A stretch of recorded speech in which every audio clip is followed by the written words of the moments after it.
కానీ ప్రభు అంటారు, ఒక్కడు నీ కుడి చెంప మీద కొట్టాడు అనుకోండి, నీవు నీ ఎడము చెంప కూడా ఆయన వైపు త్రిప్పు.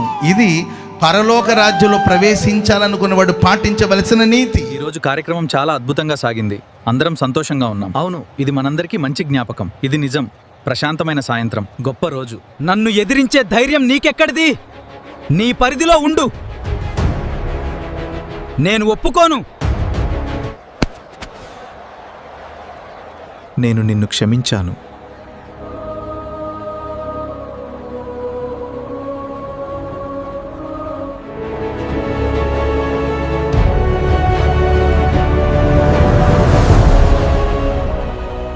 శాంతి నీతో ఉండును. ధన్యవాదాలు ప్రభువా.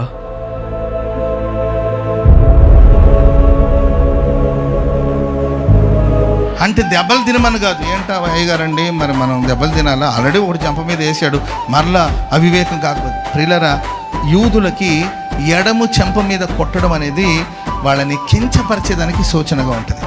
ఇన్సల్ట్ చేస్తారు, కించపరుస్తారు, చిన్న చూపు చూస్తారు.